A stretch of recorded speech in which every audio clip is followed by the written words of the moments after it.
அஸ்ஸலாமு அலைக்கும் வரஹ்மத்துல்லாஹி வபரகாத்துஹு. எல்லாம் வல்ல அல்லாஹ்வின் நல்லடியார்களே, இன்றைக்கு நாம் அறிந்து கொள்ள இருக்கக்கூடிய செய்தி என்னவென்று சொன்னால், ஒரு முஸ்லிமுடைய அடிப்படை வாழ்க்கை, அடிப்படை தத்துவம் என்பது ஓரிரை கொள்கைதான். அந்த ஓரிரை கொள்கையை சிதைக்கக்கூடிய விதமாக சில அம்சங்கள், யார் ஓரிரை பற்றி பேசுகிறாரோ அவரிடத்திலேயே அந்த ஓரிரை கொள்கையை சிதைக்கக்கூடிய அம்சங்கள் இருந்தது என்று சொன்னால் அது எவ்வளவு பெரிய ஒரு பலவீனம். அதை சீர் செய்ய வேண்டிய கடமை நம்மிடத்துல இருக்கிறது. ஆனால் வேதனை என்னவென்று சொன்னால், ஓரிரை கொள்கையை பற்றி பேசக்கூடிய நாம் நம்மிடத்துல பலரிடத்திலே அந்த ஓரிரை கொள்கையை சிதைக்கக்கூடிய சாயல்கள் என்ன இருக்கிறது, எதுவெல்லாம் நம்முடைய அந்த ஓரிரை கொள்கையை நீர்த்து போக செய்யக்கூடிய அம்சங்கள் என்பதை நாம் விளங்காமல் இருக்கிறோம்.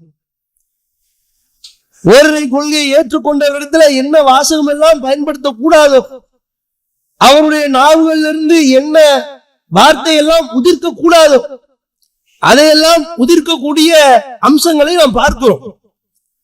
இணை வைப்பு என்பது அல்லாஹ் ரப்பல் ஆலமீன் மன்னிக்காத ஒரு செயல்.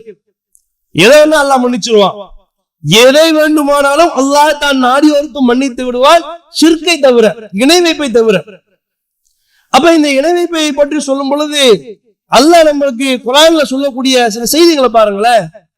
இந்த மனிதர்களையும் ஜின்களையும் என்ன வணங்குறதுக்கு தான் படைச்சிருக்கிறேன் என்று அல்லாஹ் சொல்றோம்.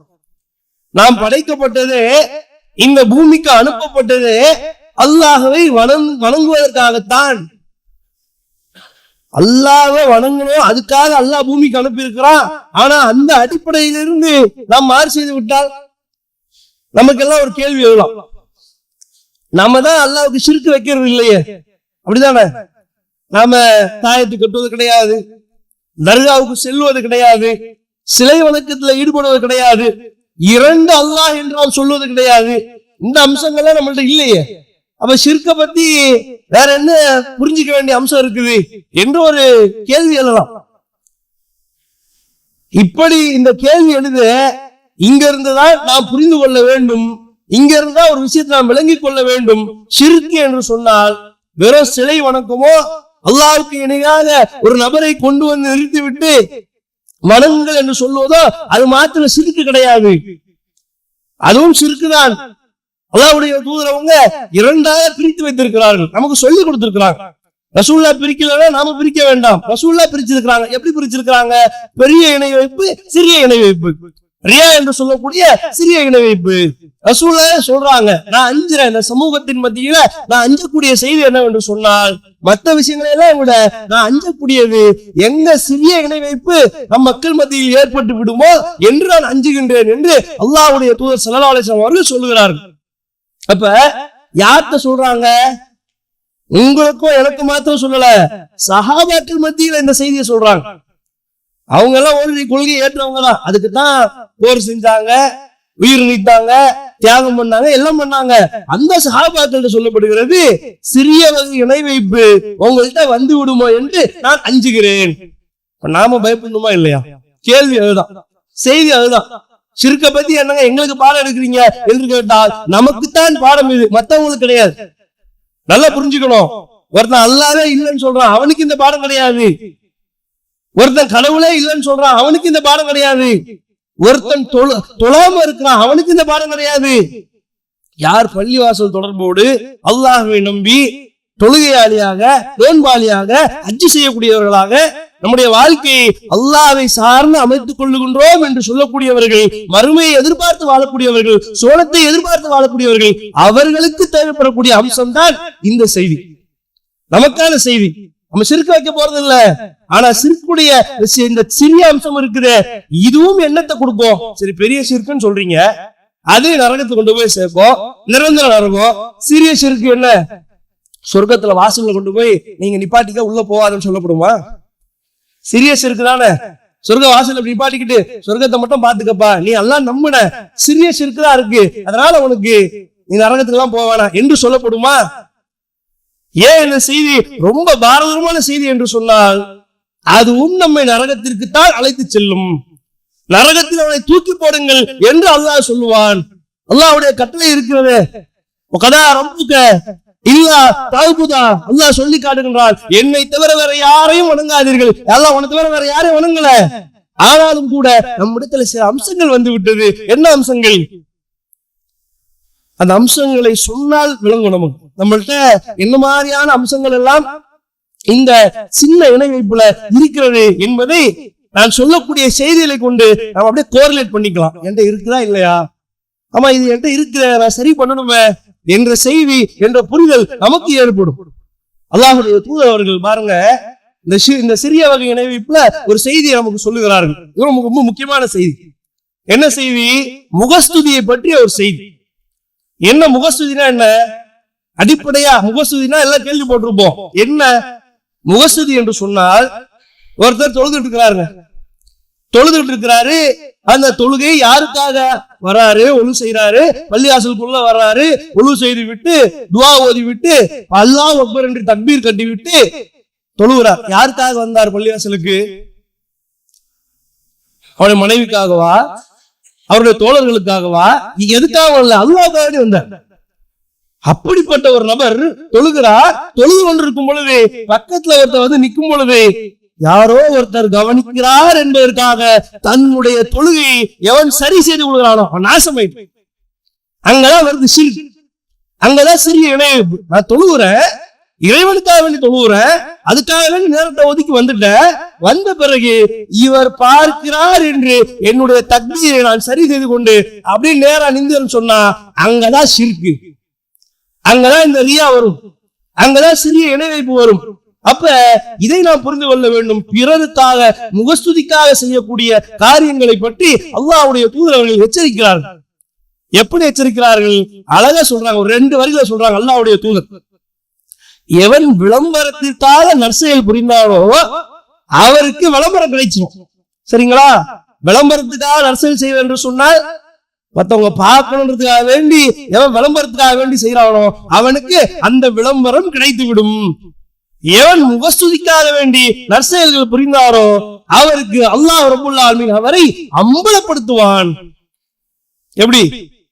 விளம்பரத்துக்காக வேண்டி நீங்க நற்செயல் பண்ணா, தர்மம் பண்ணா, தொழுதா, நோன்பு வச்சா, ஹஜ்ஜு அப்படி போயிட்டு எல்லாம் ஹஜ்ஜு செஞ்சவர் பாத்தீங்களா எப்படிப்பட்டவரு, ஹாஜியார் கூப்பிடணும், அதுக்காக செஞ்சனா அந்த விளம்பரம் உனக்கு கிடைச்சிரும். இதனால என்ன ஆகும்? ஒரு செய்தி சொல்லப்படுகிறது. 3 நபர்கள் அல்லாஹ் காப்பாற்றணும் நம்ம. 3 நபர்கள். யார் 3 நபர்?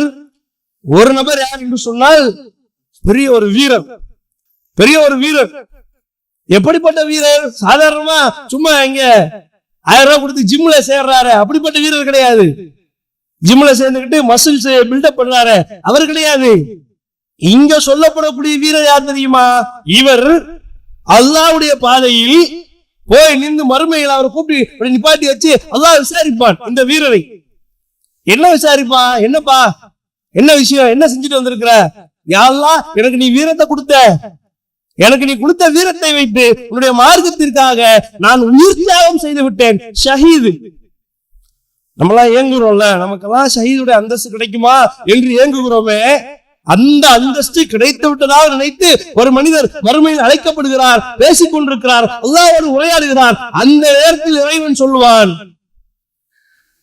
நீ எதுக்காக வேண்டி இந்த போர்க்களத்துல கலந்துக்கிட்டு என்ன நீயத்தோடு கலந்துக்கிட்டியோ அது இந்த உலகத்திலேயே உனக்கு கிடைச்சிருச்சு போ அப்படின்னு சொல்லி அல்லாஹ் அவரை விரட்டி விடுவான். எதுக்காக? என்னை எல்லாரும் வீரர் என்று சொல்ல வேண்டும் என்று நினைத்தார், அவர் பெரிய வீரர் என்று சொல்லி உலகத்திலே உன்னை பற்றி பேசி விட்டார்கள், கதை முடிஞ்சதுன்னு சொல்லி அவரை அனுப்பி விட்டு விடுவார்கள். யாரு? ஷஹீது. அல்லாஹ்வுடைய பாதையில அப்படி உயிர் தியாகம் செய்த ஒருவர். அடுத்து யார் தெரியுமா? கல்வியாளர். கல்வி அப்படின்னா மார்க்க அறிஞர், எல்லாமே தெரியும் அவருக்கு.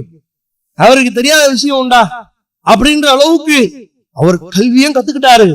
கல்வி நல்லா கவனிக்கணும். கல்வியை கத்துக்கிறதுன்றத பெரிய, அது ஒரு பெரிய ஒரு விஷயம் தான். உட்கார்ந்து நேரத்தை செலவு பண்ணி படிச்சுக்கிட்டு புராணத்தை எடுத்து அதை புரிஞ்சுக்கிட்டு அதே போல அந்த கல்வியை பிறருக்கு சொல்லிக் கொடுத்திருப்பார். வெறும் சும்மா கத்துக்கிட்டவர் கிடையாது, மேதை மட்டும் கிடையாது, உலகத்திற்கு சொல்லிக் கொடுக்கக்கூடிய ஒரு நபர். சொல்லிக் கொடுத்தா இப்படி என்ன செய்வாரு? அல்லாஹ் கேட்பான் மறுமையில, அடுத்து இவரை நிப்பாட்டி வச்சு, என்னங்க என்ன செஞ்ச, என்ன நான் கொடுத்தன கல்வி, அதை வைத்து நீ என்ன செய்தாய் என்று சொல்லும் பொழுது அவர் சொல்லுவார், எல்லாம் நான் குர்ஆனை கத்துக்கிட்டேன், மார்க்கத்தை கத்துக்கிட்டேன், எல்லாருக்கும் நான் சொல்லி கொடுத்தேன் என்று சொல்லும் பொழுது, அப்படியா செஞ்சியா, ஏன் செஞ்ச, எனக்காக செஞ்சியா? அல்லாஹ்வுக்கு தெரியும்ல. அல்லாஹ் ரப்புல் ஆலமீன் நம்முடைய உள்ளங்களை லத்தீஃபுல் கபீர், அல்லாஹ் ரப்புல் ஆலமீன் நுண்ணறிவாளன், நம்முடைய உள்ளங்களை பிளந்து பார்க்கக்கூடிய ரப்புல் ஆலமீன் அவனுக்கு தெரியும். இவன் கல்வி கற்றுக்கொண்டது, பிறருக்கு சொல்லிக் கொடுத்தது எல்லாமே பெருமைக்காக, புகழுக்காக, இவனை கல்விமான் என்று சொல்ல வேண்டும் என்ற சிந்தனைக்காக தூக்கி அவனை எரிஞ்சிருவாங்க. அடுத்து மூன்றாவது நபர், அவர் யார் என்று சொன்னால் பெரிய வள்ளல். இன்னைக்கு நம்மள பல பேர் என்ன செய்யறோம்? தர்மம் பண்றோம். தர்மம் பண்ணாத ஆட்களை எல்லாம் இன்னைக்கு பார்க்க முடியாது. 10 ரூபா இருந்தாலும் தர்மம் தான். அல்லாஹ் இடத்துல அதற்கான கூலி உண்டு, மாற்றுக்கிறதே கிடையாது. தர்மம் பண்றோம். பல பேர் பள்ளி வாசல்களையே எழுப்புகிறார்கள். கட்டி எழுப்பி பள்ளி வாசலை மொத்தமா என்ன செய்யறது? ஒரு இடம் வாங்கிட்டா போதும், மொத்த பள்ளியே கட்டக்கூடிய அளவுக்கு தனவந்தர்கள் இருக்கிறார்கள். ஆனா ஏன் செஞ்சாங்க அப்படின்ற ஒரு கேள்வி வருது இல்ல? அல்லாஹ் கூட்டி நிப்பாட்டி வச்சு விசாரிக்கும் பொழுது, என்னப்பா உனக்கு செல்வத்தை கொடுத்தேனே, என்ன செஞ்ச என்று கேட்கும் பொழுது, அல்லாஹ் உன் பாதையில செலவு செஞ்சியா அல்லாஹ், எனக்கு நீ கொடுத்திய எல்லாத்தையும் மக்களுக்கு அள்ளி அள்ளி கொடுத்தேன் அல்லாஹ், நோன்புக்கு அள்ளி கொடுத்த, ஜக்காத்து கொடுத்த, பள்ளியாசலுக்கு கொடுத்த, நோயாளிக்கு கொடுத்த, எல்லாம் கொடுத்தேன் அல்லாஹ் என்று சொல்லும் பொழுது, நீ கொடுத்தாய், எதற்காக கொடுத்தாய்? உன்னை கொடை வல்லல் என்று பேச வேண்டும், அதற்காக நீ கொடுத்தாய். அல்லாஹ்வுக்கு உள்ளம் தெரியுமே. நம்ம நினைச்சுட்டு இருக்கிறோம் நம்முடைய வேஷங்கள் எல்லாம் யாருக்கு தெரியும்? அல்லாஹ்வுக்கு தெரியும். மனுஷனை ஏமாத்திரலாம், மனைவியை ஏமாத்திரலாம், பிள்ளைகளை ஏமாத்திரலாம். அல்லாஹ்வை எல்லாம் அறிஞ்சவனாச்சே, ஏன்டா செஞ்ச, நீ கொடை வல்லல் பேர் அவனை உலகத்திலே கிடைச்சிருச்சு போடா என்று சொல்லி மலக்குமார்களை அழைத்து அவனை தூக்கி பிடித்த நரகத்துல தூக்கி போடுங்க. யாரு? தர்மம் பண்ண ஒரு நபரை அல்லாஹ் பாருங்க எதை விரும்புறான். அப்ப எங்க வருது இது? அவன் என்ன நினைக்கிறான்? ஏன் செய்யறான் இந்த காரியத்தை எல்லாம்? எதுக்காக வேண்டி செய்யறான்? அப்ப இறைவனுக்காக செய்ய வேண்டும். உள்ளத்துல மற்றவனுக்காக மாத்தி முகஸ்துதி வந்தா இது சிற்களையும் வரும். நாளை மறுமையில நீங்க செஞ்ச எல்லாத்துக்கும் பகரமாக நரகம்தான் கூலி கிடைக்கும் என்று சொன்னால் அல்லாஹ் அதுல இருந்து நம்மளை பாதுகாக்க வேண்டும். யோசிச்சு பாருங்க, எல்லாத்தையும் செஞ்சு தர்மம் கொடுத்து, கல்வியை கொடுத்து, வீரத்தை கொடுத்து, உயிரை கொடுத்து எல்லாம் பண்ணா நரகம் என்று சொன்னால் ஏத்துக்கிற மாதிரி இருக்குதா? அல்லாஹுடைய நீதி என்பது, அல்லாஹ் கொடுக்கக்கூடிய நிலைநிறுத்தக்கூடிய நீதி என்பது, அது பக்கத்துல யாரும் நிக்க கூட முடியாது, நெருங்க கூட முடியாது. அல்லாஹ் அப்படிப்பட்ட நீதி இந்த இடத்துல செய்து காட்டுகின்றான். அதை பார்க்கிறோம். அதே போல பார்க்கிறோம் ஒரு சம்பவம். எப்படின்னு சொன்னா, சஹாபாக்கள்லாம் பேசிட்டு இருக்கிறாங்க. என்ன பேசிட்டு இருக்கிறாங்க? தஜ்ஜாலை பற்றி பேசிட்டு இருக்கிறாங்க. சாதாரணமா தஜ்ஜாலை பற்றி அப்படின்னாலே ஒரு இன்ட்ரெஸ்டிங் டாபிக். ஏன்னா அவன் ஒற்றை கண்ணுடையவன், அவனுக்கு நெற்றியில கண்ணு இருக்கும், அவன் பிரம்மாண்டமா இருப்பான். இப்படிலாம் பேசும் பொழுது சின்ன பிள்ளைங்க கதை சொல்ற மாதிரி ரொம்ப நமக்கு இன்ட்ரெஸ்ட் ஆயிரும். தஜ்ஜாலை பத்தி பேசும் பொழுது சஹாபாக்கெல்லாம் ரொம்ப ஆர்வமா பேசிட்டு இருக்கிறாங்க. அப்படியே ரசூலுல்லாஹ் அந்த இடத்துக்கு வர்றாங்க. வந்த உடனே அல்லாஹ்வுடைய தூதர் என்ன செய்யறாங்க தெரியுமா? தஜ்ஜாலை பத்தி பேசுறாங்கல்ல, 2 பாயிண்ட் கூட தானே சேர்த்து சொல்லணும் ரசூலுல்லாஹ். என்ன செய்யறாங்க தெரியுமா? ஓ தஜ்ஜாலை பத்தி பேசுறீங்களா அப்படின்னு சொல்லிட்டு ரசூலுல்லாஹ் சொல்றாங்க, நான் உங்களுக்கு இன்னொரு விஷயத்த சொல்லட்டுமா? தஜ்ஜாலுடைய தீங்கை விட இன்னும் பாரதமான விஷயத்த சொல்லட்டுமா அப்படின்னு ரசூலுல்லாஹ் சொல்றாங்க. என்ன சொல்லுங்க அப்படின்னு பொழுது ரசூலுல்லாஹ் சொல்றாங்க, சிறிய இணை வைப்பு. அது என்ன சிறிய இணை வைப்பு? அல்லாஹ்வுடைய தூதர் சொல்றாங்க, எவன் பிறர் பார்க்க வேண்டும் என்பதற்காக தன்னுடைய தொழுகை அழகாக்கி கொண்டானோ அவன் நரகத்தை தூக்கி போடுவாங்கன்னு சொல்லி தஜ்ஜாலை பத்தி பேசிட்டு இருக்கிறாங்க. இந்த பாயிண்ட் ரசூலுல்லாஹ் உடைக்கிறாங்க. யோசிச்சு பாருங்க. அப்ப என்ன விளங்குது? இந்த சிறிய இணைப்பு என்பது அந்த சமூகத்தில் வந்து விடக்கூடாது என்பதற்காக வேண்டி கிடைக்கக்கூடிய நேரத்தில் எல்லாம் அல்லாஹ்வுடைய தூதரவர்கள் அதை குறித்து எச்சரித்து இருக்கிறார்கள். இன்னைக்கு நம்மள்ட்ட இருக்குது சிறிய வகை இணைப்பு என்பது ரொம்ப சர்வசாதாரணமாக நாம் பார்க்கிறோம். நாம் பேசக்கூடிய பேச்சுக்கள் ரசூலுல்லாஹ் தடுக்கிறாங்க. எப்படி தெரியுமா தடுக்கிறாங்க? ஒரு செய்தியை ரசூலுல்லாஹ் சொல்றாங்க. அதாவது ஒரு சம்பவம் நடந்துருச்சு. ஒரு நபித்தோழர் சொல்றார், அல்லாஹ் நாடியதும் நீங்கள் நாடியதும் நடந்து விட்டது. யார? ரசூலுல்லாஹ் பார்த்து சொல்றாங்க. நம்மளா இருந்தா நம்மள சொல்றாங்க. அப்படி சொல்லும் பொழுது எப்படி இருக்கும்? ஒரு செய்தி ஒரு காரியம் செய்யறோம், அப்படியே அல்லாஹ்வோடு இணைத்து அப்படி சொல்லும் பொழுது இந்த புல் அரிக்கும்ல, அல்லாஹ்வுடைய தூதர் தடுத்து நிறுத்துகிறார்கள். அடுத்த வார்த்தை கண்டித்து சொல்கிறார்கள், அல்லாஹ்வோடு என்னை இணை வைத்து பேசுகிறாயா? இது ஷிர்க். இது எப்படி சொல்லணும்? அல்லாஹ் நாடினான், அதன் காரணமாக நடந்தது, நீங்களும் அது நாடினீர்கள் என்று பிரிச்சு சொல்லணும். அல்லாஹ்வும் நாடினீங்க, நீங்களும் இப்படி சொல்லக்கூடாது. நம்ம இன்னைக்கு இந்த மாதிரி வார்த்தைகள் நம்ம இடத்துல வருகிறதா இல்லையா? யோசித்து பாருங்கள், சிந்தித்து பாருங்கள். அதே போல ஷிர்க்குடைய அம்சங்கள்ல இன்னொரு செய்தி. என்ன செய்தி? ஒரு காரியத்தை நிரூபிக்க வேண்டும் என்று சொன்னால் நம்ம இன்னைக்கு என்ன பண்றோம் தெரியுமா? சத்தியம் செய்கிறோம். சத்தியம் செய்யறது எதன் பெயரால் சத்தியம் செய்கிறோம்? மார்க்கத்துல சத்தியம் செய்வதற்கு அனுமதி இருக்கிறது. எப்படி சத்தியம் செய்ய வேண்டும்? அல்லாஹ்வின் மீது மாத்திரம்தான் சத்தியம் செய்ய வேண்டும். அந்த சத்தியத்தை சும்மா சும்மாலாம் செய்யக்கூடாது. தேவை ஏற்பட்டால், நெருக்கடி ஏற்பட்டால் அல்லாஹ்வின் மீது சத்தியம் செய்யலாம். மார்க்கத்துல அனுமதி இருக்கிறது. அல்லாஹ் அல்லாதவர் மீது, குர்ஆன் மீது சத்தியம் செய்வது என்பது இன்னைக்கெல்லாம் சர்வசாதாரணமான செய்யறது. குர்ஆன் மீது சத்தியம் செய்கிறோம் என்று செய்கிறார்கள். மார்க்கத்துல முனை அளவு கூட இதற்கு அனுமதி கிடையாது. குர்ஆன் தானங்க அப்படின்னு சொன்னா அது அல்லாஹ்வுடைய வார்த்தை, வேதம். அது அல்லாஹ் கிடையாது. நல்லா விளங்கிங்க. அல்லாஹ் அதை விரும்ப மாட்டான். எவன் அல்லாஹ் அல்லாத ஒரு பொருள் மீது சத்தியம் செய்து விட்டானோ அவன் அல்லாஹ்விற்கு இணை கற்பித்து விட்டான் என்பதாக அல்லாஹ்வுடைய தூதர் அவர்கள் சொல்லி காட்டுகிறார்கள். அப்ப சத்தியம் பண்றதுல கூட ஷிர்க்குடைய சாயல் இருக்கிறது. அல்லாஹ்வின் மீது மாத்திரம்தான் சத்தியம் செய்ய வேண்டும், வேற எங்கும் சத்தியம் செய்வதற்கு நமக்கு அனுமதி கிடையாது. அதே பார்க்கிறோம். சில பேர் பேசுறாங்க, எப்படி பேச்சு, நம்ம பேச்சு வழக்கு எப்படின்னா, இப்படி இருந்தா அப்படி ஆயிருக்குமே, அப்படி இருந்தா இப்படி ஆயிருக்குமே, இதை இப்படி செஞ்சிருந்தா அப்படி நடந்திருக்குமே என்று சொல்லி முடிவுற்ற ஒரு செய்திக்கு பேசக்கூடிய விஷயங்களை பார்ப்போம். செய்தி முடிஞ்சிருக்கும், பேசி முடிச்சிருப்போம், நடந்து முடிஞ்சிருக்கோம். இத அப்பயே சொன்ன, அப்படி இருந்தா இப்படி ஆயிருக்கும். அவனை நீ கல்யாணம் முடிச்சிருந்தா இன்னைக்கு நீ வெளிநாட்டுல சந்தோஷமா இருந்திருப்ப. யாருடைய நாட்டம் இது? யார் முடிவு செய்வது? இது இப்படி இருந்தால் இப்படி இருக்கும் என்று முடிவு செய்யக்கூடிய அதிகாரம் யாரிடத்துல இருக்கிறது? ஒரு வியாபாரம் துவக்குறீங்க, நஷ்டமாயிருச்சு. உடனே ஒருத்தர் என்ன செய்வாரு? நான் அப்பயே சொன்னா இந்த வியாபாரத்தை செய்வானா சொன்னா, நான் அப்பயே சொன்னா உடனே ஆஸ்பத்திரிக்கு போன்னு சொன்னா, 2 நாளா காய்ச்சல் வந்துச்சு, 2 நாளா வீட்டுல வச்சுக்கிட்டு இருந்த, அன்னைக்கே கொண்டு போயிருந்தா உயிரை காப்பாத்தி இருக்கலாமா? என்ன பேச்சு? ஷிர்க்குடைய பேச்சு, இணை கற்பித்தலுடைய பேச்சு.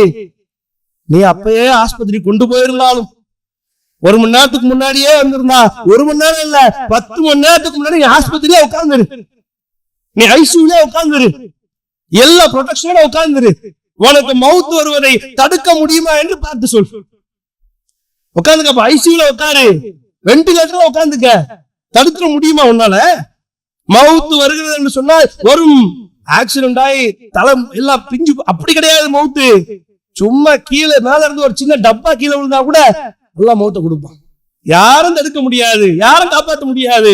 இப்படி இருந்தா இப்படி ஆயிருக்குமே என்று சொல்லி எத்தனை முறை வேதனைப்பட்டிருப்போம். எத்தனை முறை மனைவி இடத்துல, எத்தனை முறை குழந்தைகளிடத்துல, எத்தனை முறை வியாபாரத்துல நான் சொன்ன அப்படி செஞ்சிருந்தா இப்படி அப்படின்னு சொல்லி. நம்ம என்ன சொல்லக்கூடாதுன்னா, நான் சொல்லுவத செஞ்சிருந்தா சரியா இருக்கும், அதை கூட சொல்லக்கூடாது. அல்லாஹ் குர்ஆன்ல கண்டிக்கிறான். நான் செஞ்சதுதான், நான் சொன்னதை செஞ்சிருந்தா இது நடந்திருக்குமே என்று கூட சொல்லக்கூடாது. அதான் எப்படி சொல்றான்னா, அது ஒரு இல்ம், அது ஒரு கல்வி, அது ஒரு அறிவு. அல்லாஹ் தான் கொடுத்திருக்கிறான், சோதனையா கொடுத்திருக்கிறான்பா. நான் சொன்னதே செஞ்சிருந்தா நடந்திருக்கும் என்று நீ சொல்லாத என்று அல்லாஹ் சொல்லி காட்டுகிறான். பார்க்கிறோம் இன்னைக்கு மனிதர்களுடைய நிலை எப்படி அப்படின்னு சொன்னா, என்னாலதான் என்று சொல்லுவதால் உடைய நிலைமை என்ன ஆகி போயிட்டு இருக்குதுன்னு சொன்னா, அல்லாஹ்வை மறந்து ஒரு விரக்தி, ஒரு மனவேதனை எல்லாம் ஏன் ஏற்படுது? நான் இதை செஞ்சேன், இப்படி தப்பாயிருச்சு. அல்லாஹ்வுடைய நாட்டம் தூக்கி போட்டு போயிட்டாருங்களேன். விதியை மறுப்பது அதுவும் இணைய பொழுது கொண்டு போய் சேர்த்து. விதி என்று ஒன்று இருக்கிறது, அல்லாஹ் நாடி விட்டான், அதன் காரணமாக நடந்து விட்டது என்று ஒரு மனிதன் அவனுடைய சிந்தனை மாற்றிக்கொள்ள வேண்டும். நாளை மறுமையில அல்லாஹ்வுடைய தூதர் ஸல்லல்லாஹு அலைஹி வஸல்லம் சொல்றாங்க ஒரு செய்தி. என்ன செய்வாங்களா, எல்லாரையும் என்ன செஞ்சிருவாங்க, அழைப்பு கொடுத்து அவங்கவுங்க வணங்குற கடவுள் பின்னாடி போய் அப்படியே போய் ஷிர்க்ல போய் விழுந்து என்ன செய்வாங்க, நரகத்துல விழுந்து கல்ல வணங்குற மன்னவனை எல்லாம் போய் விழுந்துருவான். ஒரு கூட்டம் மட்டும் நின்று கொண்டு இருக்குமா, அந்த கூட்டம் என்ன சொல்லுவான், நான் அல்லாஹ்வுக்காக வேண்டி நின்றுட்டு இருக்கிறேன், நிற்போம், அல்லாஹ் நாடினால் அந்த கூட்டத்தில் நாம் இருப்போம். அந்த கூட்டத்தில் இருப்பது முக்கியம் இல்ல. அந்த கூட்டத்தில் அல்லாஹ் தன்னுடைய கால்களை வெளிப்படுத்தும் பொழுது, அதை கால் நீட்டும் பொழுது ஒரு கூட்டம் சுஜூதிலே விழும். வறுமையில் நம்ம யோசிச்சு பார்க்கணும். நிக்கிற கூட்டம் எல்லாமே என்னன்னா, எல்லா கூட்டமே என்னன்னா அல்லாஹ்னு சொன்னவங்கதான். ஆனா ஒரு கூட்டம் மாத்திரம் அல்லாஹ்வுடைய காலில் விழும். இவர்கள் நின்று கொண்டிருப்பார்கள். ஒரு சாரார் மரப்பலகையை போல அவர்கள் முதுகுகள் அல்லாஹ்வை பார்த்த பிறகு சுஜூதிலே விழாது என்று சொன்னார். எவ்வளவு கேவலம், எவ்வளவு அசிங்கம். என்ன காரணம்? உள்ளத்துல சும்மா அல்லாஹ் அல்லாஹ்னு சொல்றது மேட்டர் இல்லைங்க. அல்லாஹ்னு சொல்றது உண்மையிலே உளப்பூர்வமாக வர வேண்டும். அல்லாஹ்வை சார்ந்து இருக்க வேண்டும். எப்படி இப்ராஹிம் நபி சார்ந்து இருந்தார்களோ, எப்படி நபிகள் நாயகம் ஸல்லல்லாஹு அலைஹி வஸல்லம் சார்ந்து இருந்தார்களோ, எப்படி திண்ணை தோழர்கள் சார்ந்து இருந்தார்களோ, அது போல அல்லாஹ்வை சார்ந்து இருக்க வேண்டும். அல்லாஹ்வை முன்னிலைப்படுத்த வேண்டும். அல்லாஹ்வை இணை வைப்பு செய்யக்கூடிய, அல்லாஹ்வுக்கு நிகராக மாற்றக்கூடிய எந்த வார்த்தைகளையும் எந்த வாக்கியங்களையும் நம்முடைய வாய்களால் நாவுகளால் நாம் உதிர்த்து விடக் கூடாது. அல்லாஹ் அதில் நமக்கு பாதுகாப்பு தர வேண்டும். இணை வைப்புடைய சாயல்கள் பலது இருக்கிறது. அதையெல்லாம் தேடி கண்டுபிடித்து நம்முடைய வாழ்க்கையிலிருந்து அதை தூக்கி எறிய வேண்டும். அதே போல ரமலான் வருகிறது, ரொம்ப முக்கியமான விஷயம். ரமலான் வருது, 30 நாள் நோன்பு வைக்கணும். எப்படி வைக்கிறது? 30 நாள் நோன்பு வைக்கும் பொழுது அல்லாஹ் எனக்கு தாக்கத்தை கொடுப்பானா? அப்படி ஒரு கூட்டம். 30 நாள் நோன்பு வைக்கிறோம், எப்படி சாத்தியம்? வியாபாரத்தை பார்க்கணுமே, வியாபாரத்தை பார்க்கணும், சம்பாதிக்கணும், பெருநாள் செலவு பார்க்கணும், போனஸ் கொடுக்கணும், இப்படி பல விஷயங்களை யோசிச்சுக்கிட்டு இருக்கிறோம். அது போட்டு மண்டையை உடைச்சுக்கிட்டு பிச்சுக்கிட்டு இருக்கிறான். அடே, கொடுக்கறது யாருடா? கொடுக்கறது யாரு? இத்தனை ஆண்டுகள் கொடுத்தது யாரு? நோன்பு வைக்கிறதுக்கு தாக்கத்தை கொடுத்தவன். அந்த மாதத்துல உன் குடும்ப செலவுகளை பார்த்து கொண்டது யார்? இன்னைக்கு பார்க்கிறோம் திட்டமிடல். எதுல ரமலான் வருது அப்படின்னு சொன்னா இன்னும் கொஞ்சம் கூடுதலா வியாபாரம் பண்ணணும். இதுல திட்டமிடல் இருக்குது. குடும்பத்தோடு அமர்ந்து இந்த தொழுகைக்கு கரெக்டா நம்ம போகணும், பயானுக்கு போய் உட்காரணும், குர்ஆன் இவ்வளவு நேரம் ஓதணும், இதுல பேஸ்புக் எல்லாம் நோன்றதெல்லாம் குறைச்சிக்கணும், யூடியூப் நோன்றதெல்லாம் குறைச்சிக்கணும், மத்த பலா முசீபத்தெல்லாம் குறைச்சிக்கணும் என்று சொல்லி குடும்பத்தோட மசூரா பண்ணிருக்கிறோமா? மனசுலயாச்சும் அதை நினைச்சிருக்கிறோமா? ரமலான் வந்துருச்சு, ரமலான் இது நமக்கு ஒரு பாடம், படிப்பினை என்று யோசித்து பார்த்திருக்கிறோமா? இதுலயே ஷிர்க் வருதுங்க. ரமலான் வருது, அல்லாஹ் கொடுப்பான், பரக்கத்தை கொடுப்பான் என்று மறந்து விட்டு நான் உழைப்பதால் தான், என்னுடைய முயற்சியால் தான் என்று யோசித்துக் கொண்டு ரமலானை பின்தள்ளி விட்டு, நோன்பை பின்தள்ளி விட்டு, இபாதத்தை பின்தள்ளி விட்டு நாம் ரமலானை அணுகினால் அல்லாஹ் ரப்புல் ஆலமீன் நம்மை பாதுகாக்க வேண்டும். இது போன்ற அம்சங்களில் இருந்து நாம் மீண்டு வந்து உண்மையான ஏகத்துவவாதியாக, இணை வைப்போட சாயல் கூட இல்லாத ஏகத்துவவாதியாக, அல்லாஹை முழுமையாக நம்பக்கூடிய ஏகத்துவவாதியாக நம்முடைய வாழ்க்கை மாற வேண்டும். அல்லாஹ்விடத்தில் பிரார்த்தனை செய்தவனாக நிறைவு செய்கின்றேன். வாஹிர் தஅவானா அல்ஹம்துலில்லாஹி ரப்பில் ஆலமீன்.